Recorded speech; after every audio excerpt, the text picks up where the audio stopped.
Thank you very much, Riv. What's up, guys? Joined by Pobelter and Crepo, now of Evil Geniuses. Guys, congrats on the win. I gotta say, the game ended really interestingly.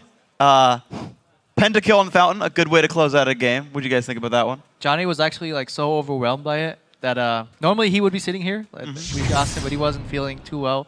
So I just decided to replace him for now. Well, we wanted him up here, but yes, he said he was feeling ill. I want to take a look at another pentakill, though, because it seemed a little... Let's look.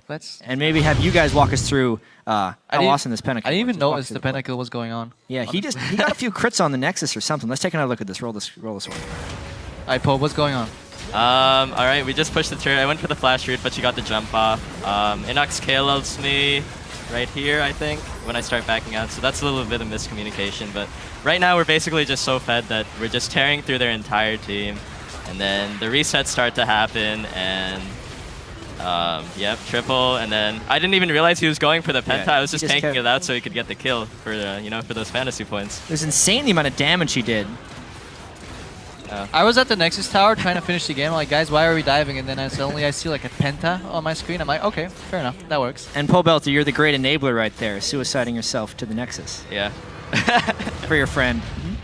I think the real big takeaway is that Scumbag Crepo's trying to end the game and deny the pentakill from his AD carry, so I'm glad. Come far away. Yeah. Focusing on objectives. Objectives, that's good, that's good. And of course, you guys did a great job this game. In fact, you guys, the objectives were a really big part of this game, actually. You guys got first Dragon, if I recall properly. They lane swapped, actually, which we've not seen almost at all so far in the patch. Talk to me about that. I was trying to figure out why they would lane swap. I felt like their lanes would be fine against us, and scaling generally was in our favor. The fact that we had managed to pick up that early Drake was really good for us, because if you saw how the game evolved during like the early mid game, we kind of fell behind. They had so much better early game champions than us, and we just kept losing objectives after objectives. But because we had that one Dragon, and then later a pick on Syndra, that's what kind of kept us in the game.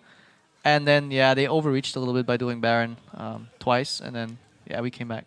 Yeah, the Barons were really interesting, actually. One of our other replays is that first Baron fight, if we can pull that up on the screen, because they kind of go for it, and they're in the fog of war. You guys have to kind of face check into them. But talk to me, Crepo, if you want to do this one, your thought process on checking this Baron. Well, at this point, like, every time you want to face check, and then you want to get vision out, and every time, like, they started, so you have to fight.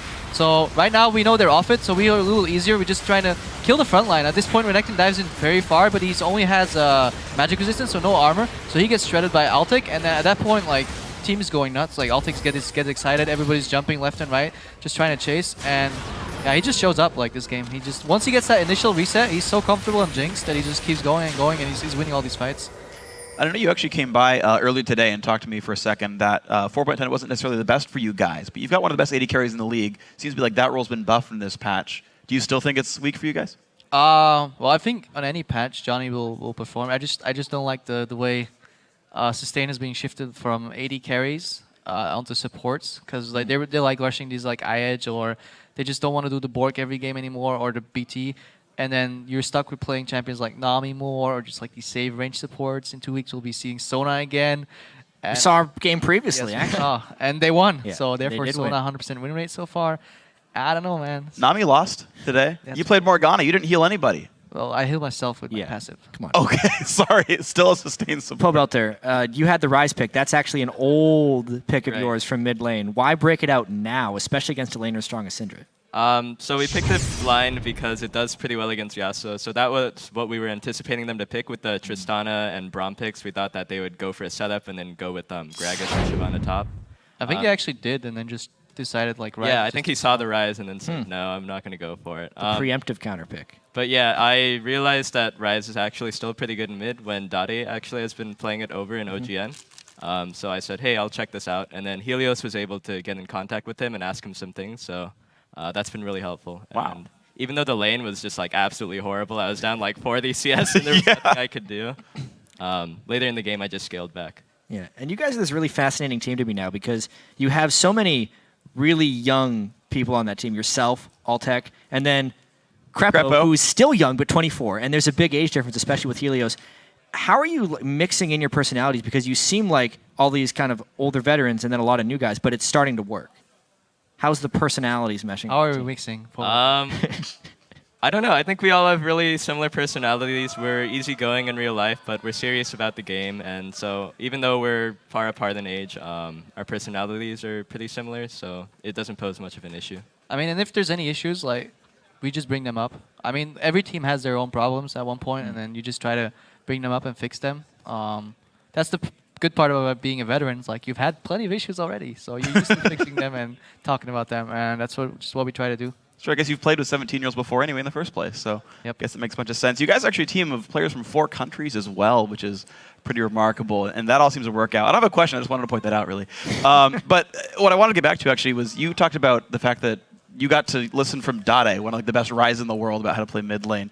And I wanted to ask you, sort of, how many styles do you guys bring in? Because, of course, Helios been playing in Korea for like ever. Krepo, of course, you played for years in Europe as well. Where are all your influences coming from? I think we just try mainly to learn from other NA LCS teams and watch OGN from time to time, because OGN is like the top competitive league in the world right now. And the NA LCS because we want to learn about our opponents, so it's mainly those two. Yeah, I don't think my knowledge or my history in Europe is as relevant, Lando. But yeah, like, I mean, I played there like a year ago. By now, the meta has changed so much and so far, and when I was playing there at the end, I wasn't performing too well towards the end of the season, so I don't think we should take from that period of time. Yeah. Let's just look at the Koreans. Full facility style, Monocrystal. I mean, you guys are now 4-9, but with the victory brings you into a 3-way tie, actually. And I remember talking with you guys a little bit previously saying you really need to make a move to distinguish yourself from those teams. But with Complexity also getting the win against Cloud9, how much do you guys actually have to win to distinguish yourselves? Well, if you look at long term, like short term, you want them to lose and you want to be above them and get that 6th place. But long term, if these bottom teams keep taking games off the big dogs, eventually maybe we'll come to like a 4-way tie for the bottom 4 places, and you can slowly move your way up. Just depends where your ambitions are. Like if you want to get that 6th place, or maybe get somewhat lucky and end up 5th or even higher. I think you just have to take it one game at a time. Well, speaking of taking it one game at a time, you're 3 games behind Cloud9 right now. You play them tomorrow. Of course, they lost to Complexity today. What are you thinking about tomorrow's match? Go ahead. Pobelter. Okay. What do you Yeah, Krepo talked enough. Yep. We did really well against them last time. Yeah. And wait a second. Cloud9. You beat them. Yeah, we did Yeah. win. Yeah. We did win. So Complexity was able to take them down today. I think that we'll be able to form another similar upset against them. And hopefully that will help close the gap and then start moving us up into that 6th place spot. And then from there, maybe we can look at going even further from there. Cool. Looks like you guys are doing pretty well. So then one final question then, as you're talking about trying to climb up the ranks, we had a sort of pregame sort of package from you guys talking about kind of your synergy coming together and whatnot. How long until you guys become this top-tier team where you can make the run up the playoffs? I don't think at this point we can really say, okay, in X number of months we're going to be the best. But I think it's one just game at a time. Well, Yeah, one game at a time. Okay. We still had plenty of issues this game even. Like there was this period where we were behind again, and yeah, we play a scaling comp, but I felt like we fell a little bit farther behind than we would like to, and we got lucky in the sense that we got a good pick and then some Baron contests, but we could have technically lost this game, so we just need to like fix that and then fix all the rest and then hopefully learn from those Koreans. We're also going to have a closer look at Pobelter's potential later in the show tomorrow, so I'm looking forward to seeing that. That'll be good. Tune in tomorrow, guys. But of course, keep tuning in today because we've got to take one final break before we kick off our last battle of the day for first place between Dignitas and LMQ. Don't go anywhere.